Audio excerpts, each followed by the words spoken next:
Intellectuals అయినంత మాత్రాన వాళ్ళు చెప్పేది వాళ్ళు చేసేది ప్రతిదీ కరెక్ట్ అని మనం అనుకోవాల్సిన పని అయితే లేదు. ఎప్స్టీన్ ఫైల్స్ మనం ఈ మధ్య చూసాం కదా, వాళ్ళ ప్రైవేట్ లైఫ్ లో ఎంత బ్యాడ్ గా ఉన్నారో చూసాం కదా. అలానే వాళ్ళు ప్రతిదీ చెప్పేది కరెక్ట్ అని మనం అనుకోవాల్సిన పని అయితే లేదు. అదే విధంగా మన తెలుగు స్టేట్స్ లో గరికపాటి గారు, పద్మశ్రీ గరికపాటి గారు ఈ మధ్య ఒక ప్రవచించారు, ఒక కమెంట్ పాస్ చేశారు. మిడ్ డే మీల్స్ ఇవ్వకూడదు, దీన్ని ఇస్తే పిల్లలు పాడవుతున్నారు అని అతను ప్రవచించారు. నేనైతే 100% దీన్ని యాక్సెప్ట్ చేయను. ఇంటలెక్చువల్ అయినంత మాత్రాన ఆయన ఏది చెప్తే అది మనం వినాల్సిన పని అయితే లేదు. ఈ మధ్య ఇంటలెక్చువల్స్ ఏదో ఒకటి మాట్లాడడము, దాన్ని ఇంత కొంతమంది అనుసరించడము, అనుసరించిన దానికి పెద్ద నార్మల్ గా చేసేయడము, ఇది ఒక ప్యాషన్ అయిపోతుంది. నేను ఒక ఎగ్జాంపుల్ చెప్తాను. మన సుప్రీంకోర్టు ప్రధాన న్యాయమూర్తి, ఇప్పుడు కాదు ఓల్డ్ ప్రధాన న్యాయమూర్తి, ఇప్పుడు అతను రిటైర్డ్ అయిపోయారు. అతను ఏం మాట్లాడారు, మన విద్యా వ్యవస్థలో కంపల్సరీ తెలుగు మీడియం ఉండాలి, ఇంగ్లీష్ మీడియం ఉండకూడదు అని మాట్లాడారు. ఎలా అండి, ఈవెన్ సుప్రీం కోర్టులో కూడా వాళ్ళు ఫాలో అయ్యేది ఏంటండి, ఇంగ్లీషే కదా, అంటే హిందీలో కూడా మాట్లాడొచ్చు అంటారు. అంటే జడ్జి మళ్ళీ దాన్ని ట్రాన్స్లేట్ చేసుకుంటాడు కదా, అంటే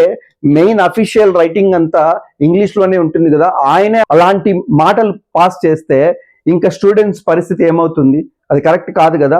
అలానే ఇలాంటి ఇంటెలెక్చువల్ కూడా ఇప్పుడు వస్తున్నారు. మనం మెయిన్ టాపిక్ వెళ్లే ముందు, అంటే గరికపాటి గారు ఏం మాట్లాడారు అనే టాపిక్ వెళ్లే ముందు నేను ఒక చిన్న ఎగ్జాంపుల్ అయితే చెప్పదలుచుకున్నాను. రియల్ గా ఇది జరిగింది. నేను ఒక మామిడి తోట దగ్గరికి వెళ్ళాను, మా ఊరు దగ్గర మామిడి తోట దగ్గరికి వెళ్ళాను అనమాట. అక్కడ ఒక ఫ్యామిలీ ఉన్నారు, ఆ తోట అంతా చూసుకునేదానికి ఒక ఫ్యామిలీ ఉన్నారు. వాళ్ళకి 4 పిల్లలు. ఒక పిల్లవాడిని మాత్రమే స్కూల్ కి పంపిస్తున్నారు, మిగతా 3 పంపించట్లేదు. నేను అతన్ని ఏమడిగానంటే, స్కూల్ కి పంపించండి అయ్యా, ఎలాగో వాళ్ళు ఫుడ్ పెడుతున్నారు, అన్ని వాళ్ళే చేస్తున్నారు కదా, మీకు ఎందుకు ప్రాబ్లం ఏమవుతుంది, ఈవెన్ షూస్ ఇస్తున్నారు, బట్టలు కూడా ఇస్తున్నారు అని నేను అతన్ని మాట్లాడాను అనమాట. అతను ఏమన్నాడు అంటే, సార్ మీరు చెప్పేంత వరకు నాకు తెలియదు సార్, మీరు ఇచ్చిన బట్టలు ఇప్పుడు వేసుకుంటున్నారు సార్, వాళ్ళు బట్టలు ఇచ్చినా గానీ ఏమవుతుంది సార్, ఆ స్కూల్ బట్టలే ఇస్తారు, మిగతా అన్ని ఇవ్వరు కదా సార్, మిగతా రోజుల్లో మా వాళ్ళు మామూలు బట్టలు వేసుకోవాలి, అట్లా ఇట్లా స్కూల్ దగ్గరికి వెళ్ళాలన్న నామోషిగా ఉంటుంది సార్, పోలేను సార్, అందుకు నేను అఫోర్డ్ చేయలేను సార్, నేను పంపించలేను సార్, అది ఇది మాట్లాడారు అనమాట. అంటే నేను ఏం మాట్లాడుతున్నానంటే, ఇంకా అంత దీన స్థితిలో నిజంగా ఉన్నారు, అంటే ఫుడ్ పెట్టలేని స్థితిలో, బట్టలు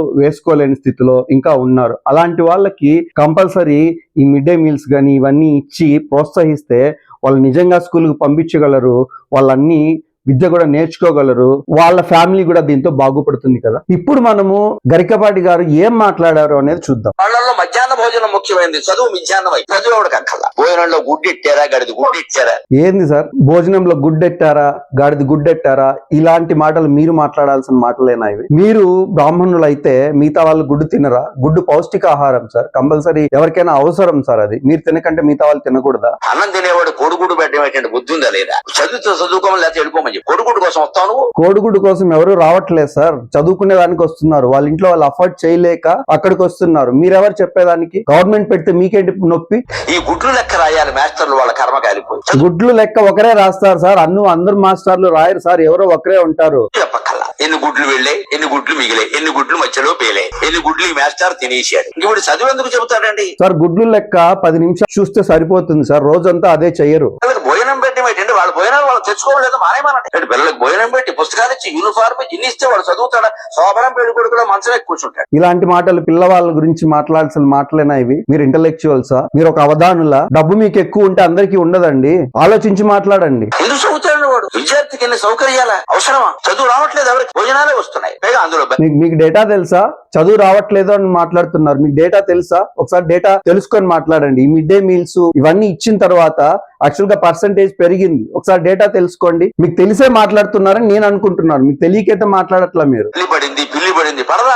ఆ వండి పెట్టే వాళ్ళకి డబ్బులు ఉండవు, ఎక్కడి నుంచి ఇస్తారు? ఎంత మందికి ఇస్తారమ్మా? దార పోస్తారు ప్రభుత్వం వాళ్ళు, ఎక్కడి నుంచి ఉన్నాయి డబ్బులు? ఇక్కడ ఈ డబ్బులు మీరు ఇవ్వట్లా, గవర్నమెంట్ ఇస్తుంది. గవర్నమెంట్ లో కూడా మీకు ఒకటి తెలుసా, ఈ central government scheme, central government 60% ఇస్తే మన స్టేట్ గవర్నమెంట్ 40% ఇస్తుంది. అదేదో ఇప్పుడు వచ్చింది కాదు, 1960s నుంచి ఉంది ఈ స్కీము. అంటే ఫస్ట్ తమిళనాడులో 1960s లో వాళ్ళు ప్రవేశపెట్టారు, ఆ తర్వాత 2000 నుంచి సుప్రీం కోర్టు కూడా ఒక లా చేసింది దీనికి. మీరు ఇవ్వట్లే, గవర్నమెంట్ ఇస్తుంది. అదేదో మనకు ఇంకొక అపోహ ఉందండి, ప్రతి ఒక్కరు ఏమనుకుంటున్నారు అంటే ఓన్లీ లోకల్ గవర్నమెంట్ ఇస్తుంది అని అనుకుంటున్నారు. లోకల్ గవర్నమెంట్ మాత్రమే ఇవ్వట్లేదండి, సెంట్రల్ గవర్నమెంట్ ఫండ్ కూడా దీంట్లో ఉంది. 60% వాళ్ళది, 40% మంది. ఇది కాకుండా కొన్ని NGOs కూడా దీనికి సపోర్ట్ చేస్తున్నాయి. నువ్వు చదువుకో, నీ అన్నం నువ్వు తిను, నీ బట్టలు నువ్వు కట్టుకో, నీకు ఇష్టమైతే చదువు, ప్రభుత్వం పని ఏమిటంటే ఉభయ తెలుగు రాష్ట్రాల పెద్దలందరూ వింటారు నా కెమెరా ద్వారా కాబట్టి చెబుతున్నా, ప్రభుత్వం కర్తవ్యం బాగా చదువు చెప్పడం తప్ప పుస్తకాలు ఇవ్వడం, బట్టలు కుట్టించడం, అన్నం పెట్టడం కాదు. చాలా తప్పు కదండి. ప్రభుత్వం ఒకటేనా, విద్య ఒకటేనా, ఇంకా మిగతా ఏం లేదా? కంపల్సరీ వాళ్ళు పౌష్టికాహారం ఇవ్వాలి కదా,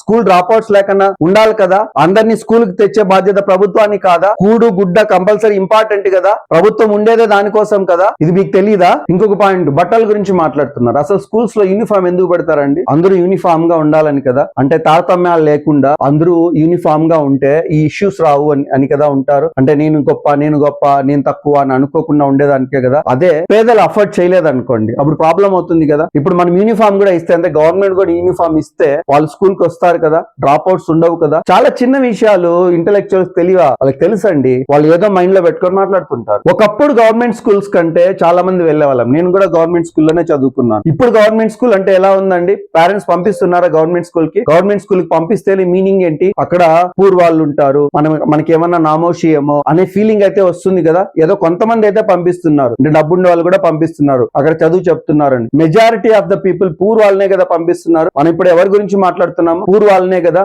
ఆల్రెడీ మనకు తెలుసు కదా పూర్ వాళ్ళే అని. పూర్ కి అఫోర్డ్ చేయలేరని మీకు తెలుసు కదా. ఇలాంటి మిడ్ డే మీల్స్ కానీ ఏదన్నా ఇస్తే కంపల్సరీ వాళ్ళు అటెండెన్స్ కోసం వస్తారు కదా. ఇంకోటి ఏంటి, న్యూట్రిషన్ వాల్యూస్ పెరిగితే వాళ్ళు, ఫర్ ఎగ్జాంపుల్ మధ్యాహ్నం ఫుడ్ లేదనుకోండి, ఇంట్లో లేదు, వాళ్ళు పంపించారు, అంత న్యూట్రిషన్ ఫుడ్ లేదు, వాళ్ళు ఎలా ఉంటుంది మెంటల్ గా కానీ ఆర్ ఫిజికల్ గా కానీ అంత స్ట్రెయిన్ అయిపోయి అంటే వాళ్ళకి అంత స్ట్రెంగ్త్ లేకుండా వాళ్ళ టీచర్ పాఠాలు చెప్తుంటే కూడా చాలా ఇబ్బంది పడుతుంటారు కదండి. అలా లేకుండా వాళ్ళకి నిజంగా పౌష్టికాహారం ఇచ్చి ప్రాబ్లం లేకుండా అందరి పిల్లలతో కూర్చోబెట్టి నిజంగా చదివిపిస్తే వాడు ఒక ప్రయోజకుడు అయితే అది దేశానికే కదా ఉపయోగపడుతుంది. అదెందుకు తెలుసుకోరు? గరికపాటి గారి ప్రవచనాలు అంటే నాకు ఇష్టమే. ఈవెన్ మా వైఫ్ కూడా చాలా వరకు తీసుకొచ్చి ఇలా చెప్పారు చూడు అంటే నేను అవి చూసి నిజంగా చాలా సార్లు అరే భలే చెప్పారే అనుకునేవాడిని. బట్ ప్రతిదీ వినాల్సిన పని లేదు. ఆయన ఇంటెలెక్చువల్ అనేంత మాత్రాన అన్ని కరెక్ట్ చెప్తారని మనం వినాల్సిన పని అయితే లేదు. నాకు ఇది తప్పు అనిపించింది, నేను తప్పుగానే చెప్తున్నాను అంటే ఆయన చెప్పింది మనం వినాల్సిన పని అయితే లేదు. అందరూ ఇంటెలెక్చువల్, అందరూ తప్పులు చేస్తారండి. అలాగే ఈయన కూడా ఈ తప్పు చేశాడు. సో ఆయన తప్పును ఎత్తి కంపల్సరీ చూపించాలి. ఇది చిన్న కామన్ సెన్స్. పేదలు అయితే దీనివల్ల నష్టపోతారు కాబట్టి నేను చెప్పాలి అని చెప్తున్నాను. Majority of the tax payers ఏం కోరుకుంటారండి? పేదలకి మన అమౌంట్ వెళ్ళి వాళ్ళు బాగుపడితే మన దేశం బాగుపడుతుందనే కదా అనుకుంటారు. వేస్ట్ చేయాలని ఎవరు అనుకోరు కదా. సో ఈ పొలిటీషియన్స్ ఆర్ ఈ ఇంటెలెక్చువల్స్ వీళ్ళ ప్రభావం వల్ల పేదలకు లేకుండా అది వేరే రూట్ మళ్ళితే ఎవరికండి ప్రాబ్లం అయ్యేది? పేదలకే కదా. చిన్న విషయాల్ని, చాలా డెలికేట్ విషయాలండి ఇలాంటివి మీలాంటి ఇంటెలెక్చువల్స్ అయితే కొద్ది ఆర్తి చూచి మాట్లాడాలి అనేది నా పాయింట్ ఆఫ్ వ్యూ అన్నమాట. దయచేసి ఈ విషయాన్ని ఎవరు సపోర్ట్ చేయొద్దండి.